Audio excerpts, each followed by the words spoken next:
Channel एनकेडी शिक्षा। तो friends, आज की इस वीडियो में लेकर आए हैं 12th हिंदी का दूसरा चैप्टर उसने कहा था का संपूर्ण ऑब्जेक्टिव, जो कि आंसर के साथ बतलाने वाले हैं।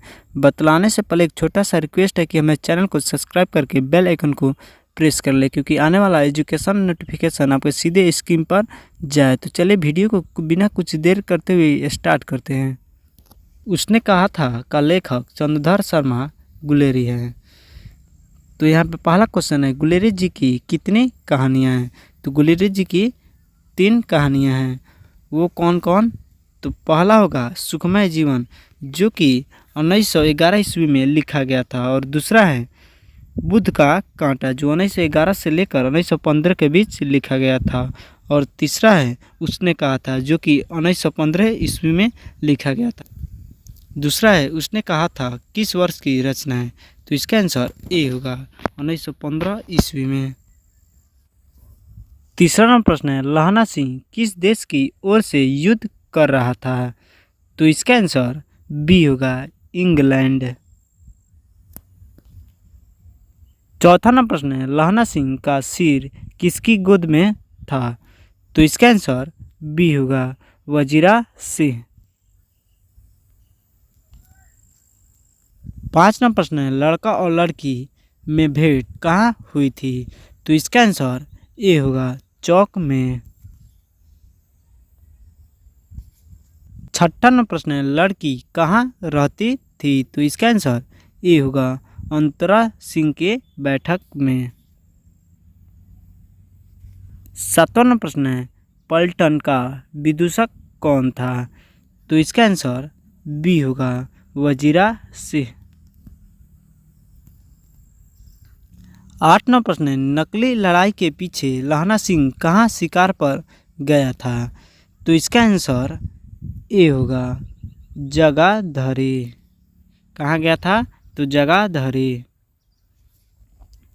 9 नंबर प्रश्न है, पंडित चंद्रधर शर्मा गुलेरी की कहानी है? तो इसका आंसर सी होगा, उसने कहा था। 10 नंबर प्रश्न है, चंद्रधर शर्मा गुलेरी की लिखी कौन सी कहानी नहीं है? तो इसका आंसर डी होगा, तिरिच, क्योंकि इसमें उसने कहा था यह चंद्रधर शर्मा का लिखा हुआ कहानी है। दूसरा बुद्ध का कांटा, यह भी चंद्रधर शर्मा का लिखा हुआ है, और सुखमय जीवन यह भी लिखा गया था। उसने कहा था 1915 ईस्वी में लिखा गया था, और बुद्ध का कांटा 1911 से 1915 के बीच लिखा गया था, और सुखमय जीवन 1911 ईस्वी में लिखा गया था, और तिरिच इसकी नहीं है, इसीलिए इसका आंसर डी होगा, तिरिच। 11 नंबर प्रश्न है, चंद्रधर शर्मा गुलेरी का जन्म हुआ था? तो इसका आंसर डी होगा, जयपुर में। 12 नंबर प्रश्न है, कौन सी कहानी हिंदी कहानी के विकास में मील का पत्थर मानी जाती है? तो इसका आंसर सी होगा, उसने कहा था। 13 नंबर प्रश्न है, तेरी कुड़माई हो गई किस कहानी से संबंधित हैं? तो इसका आंसर बी होगा, उसने कहा था।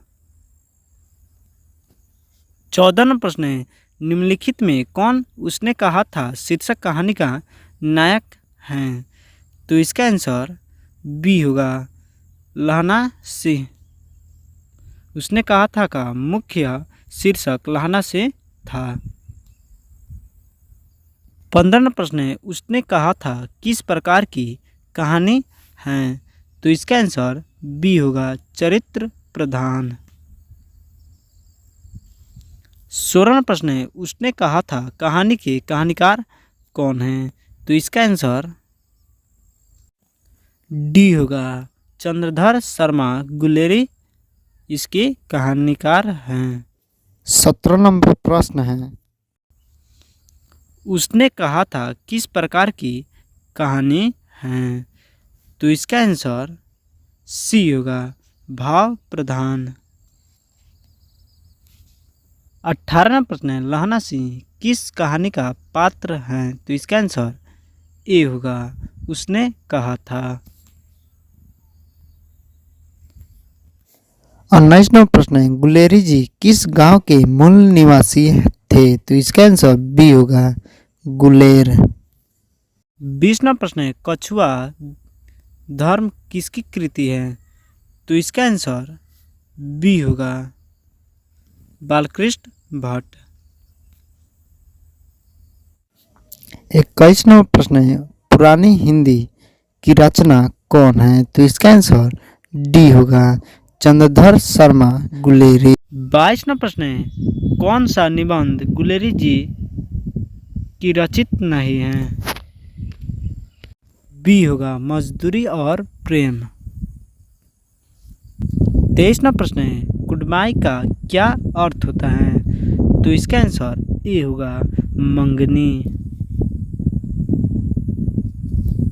24वां प्रश्न है, उसने कहा था कहानी में किस शहर का चित्रण है? तो इसका आंसर ए होगा, अमृतसर।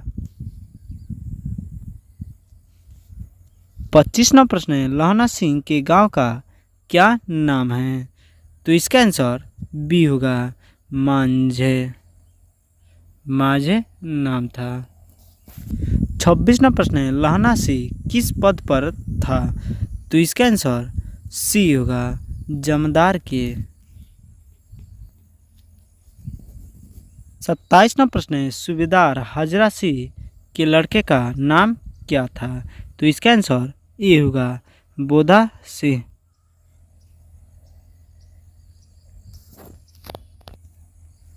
28वां प्रश्न है, भारतीय सिपाहियों का किसके साथ संघर्ष हुआ था? तो इसका आंसर डी होगा, जर्मनी के साथ।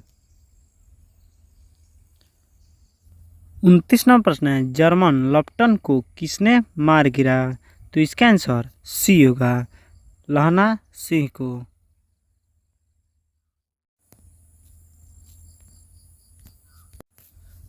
उनतीसवां प्रश्न है, जर्मन लेफ्टिनेंट को किसने मार गिरा?